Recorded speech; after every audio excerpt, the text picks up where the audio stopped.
Hello guys. Hello. This is for Capricorn. Capricorn, alamin natin ang second week ng December 2025 para sa inyong lahat. So, this is the second week of December, Capricorn. Ano ba ang messages, energy, gabay para sa inyong lahat? I hope na makaresonate kayo dito guys, Capricorn.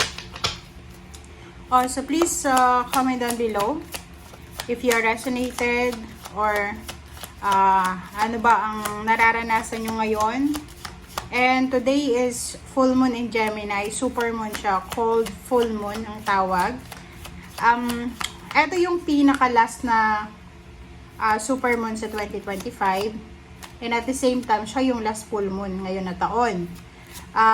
Marami siyang aalisin sa buhay mo, Capricorn. Okay? So, stay tuned.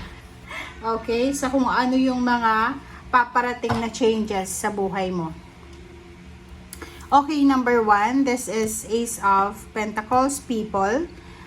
Kindred partnership. So, you are lucky kasi sa linggong ito ay posibleng if you're single, looking for a relationship, possible na makatagpo ka, Capricorn, ng tao na talagang mabait siya. Siya yung tao na hindi siya double-faced, hindi siya fake. Kung ano yung pinapakita niya sa'yo, yun talaga siya. And if you are in a relationship, sinasabi ng baraha sa'yo na you are supported, you are guided, you are loved ng karelasyon mo. Okay? And if it's in terms of business or career, job, sinasabi ng baraha, you are super lucky kasi kung papasok ka pa lang sa isang company or sa isang partnership, sobrang swerte ka kasi yung mga taong ito na makakasalamuha mo, makakasama mo, mabubuti silang tao. Okay? Sila yung mga tao na pwede kang tulungan para umangat sa buhay. Hindi sila yung klase ng tao na hihilahin ka nila pababa, no. So, congratulations sa'yo. Maybe you are relocating, so change of career, change of address. Natatakot ka kasi bago na naman yung environment. Huwag kang matakot. Okay.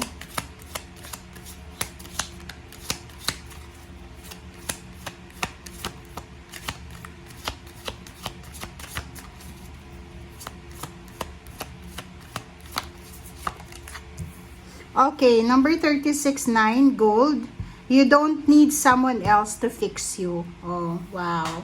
So, this is a manifestation card or confirmation card para sa mga Capricorn na natatakot kayong mag-isa, natatakot kayong magsimula. Like, halimbawa, may kapital ka naman, mayroon kang pera, may talino ka, may kaalaman, but you're afraid or you have fear to start over or mag-business. So, dito sinasabi na you don't need to to be afraid, okay? You need to take the risk. Kasi sa panahon ngayon, guys, alam mo ba,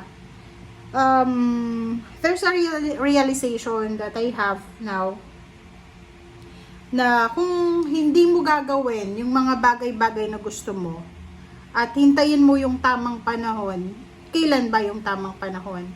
So, this is resonated sa'yo, Capricorn, kasi kung titingnan, sobra-sobra kang powerful eh. You are strong, emotionally, you are super strong. Kaya mong mag-isa eh, 'di ba? Yung parang kahit pagtulungan ka ng mga kamag-anak mo, ng mga dati mong kaibigan, or kung sino man, wala kang pakialam eh. Kasi kaya mo eh. Parang sinasabi mo na, kahit nga sa relationship eh, parang sa relationship, parang sinasabi mo na, okay, pag ayaw na sa akin ang karelasyon ko, go na ako. Parang ganun yung energy mo. Okay, so, isa din sa barahang to, yung message niya is, halimbawa galing ka sa heartbreak, diba? Kakabreak lang ng karelasyon, or may nga nag-aaway na mga family members, yung parang pinagtutulungan ka. Na parang, alam mo kasi pag pinagtulungan ka, like ng kapamilya, ng mga kaibigan, ng makatrabaho, ibig sabihin, you're strong. Hindi kaya ng isa yun eh, kaya nagkakampihan sila. So, ikaw, akala ng iba, etong Capricorn na to is may iyak siya, malulungkot siya kasi alone siya, no? Kasi itong Capricorn na to, it's either in a relationship siya, or it's either may makakampi siya, kaya mong mag-isa, di ba? You don't need someone else to fix you. You don't need someone else para tulungan ka. Kasi kaya mong tulungan yung buhay mo, yung sarili mo. Okay? Yun yung parang nami-misunderstood ng mga tao, di ba? Nami-misunderstood nila na parang sinasabi nila na kawawa naman si Capricorn, mag-isa na lang. Hindi nila alam, yung mga Capricorn na yan na mag-isa na lang, they choose it, diba? Pinili nyo yan eh. Pinili nyo, ginawa nyo, pinag-isipan nyo talaga. Okay. Ace of Swords. Strength, oh. Diba? Sinasabi ng bara sa'yo na isang balita ang posibleng darating sa'yo, Capricorn, na posibleng magdadala sa'yo ng sobra-sobrang kalakasan. This is mentally, emotionally, financially, and spiritually strength. Okay? Sorry. So, ibig sabihin niya,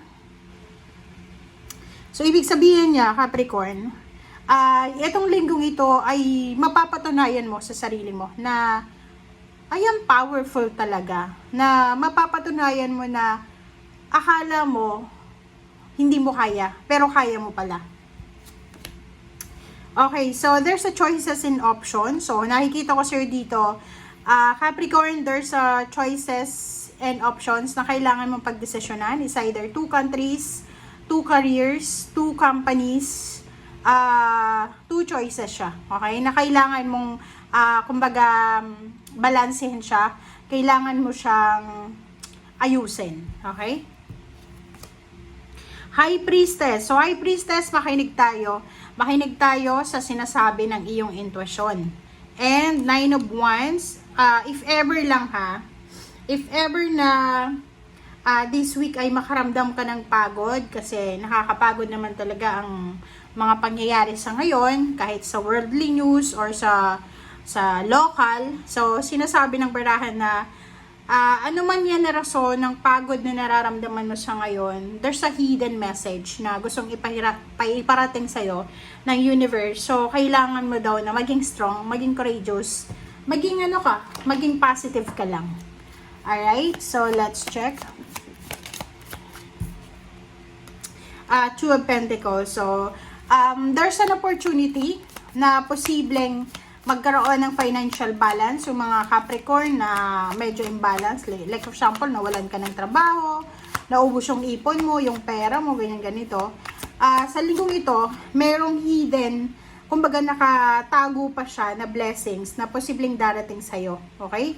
Reverse yung 4 of Wands. So, sinasabi ng bara sa'yo dito na mayroong posibleng family celebration, family occasion, Christmas party, reunion na posibleng hindi matuloy. It's because of financial problems.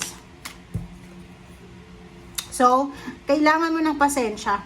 Like, halimbawa, ikaw yung nagplano eh. Like, ikaw yung naatasan para sa pagpaplano. And then, hindi siya matutuloy because walang pera.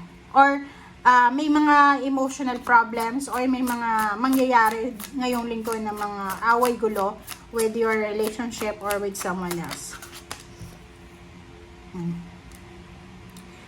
Meron ditong plano. Merong plano ng dalawang tao, either mag-asawa, magkapatid, or kung sino man sila.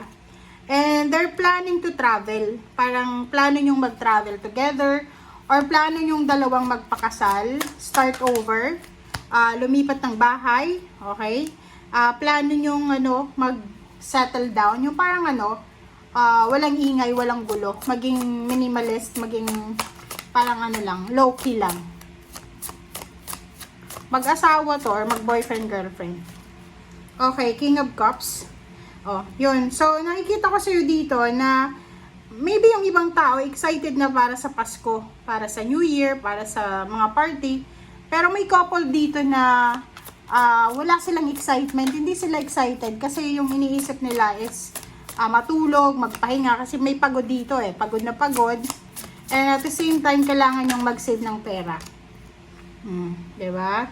So, sinasabi ng bara sa'yo dito na you will receive invitation or kumbaga messages from your family about sa Pasko or New Year, kung ano ba yung contribution mo, ganyan, ganito. But nakikita ko sa'yo dito na hindi ka siguro magre-reply or hindi ka masyadong interesado. Merong bagong love life na posibleng magsisimula. Merong friendship, merong reconciliation na magaganap. Merong naghiwalay na magkarelasyon and then biglang pareho silang naka-move on agad tapos nag-asawa agad yung isa or pareho kayong nag-asawa. Okay, so please comment down below guys. So this is your message for this week. Ang daming mensahe ngayon na parang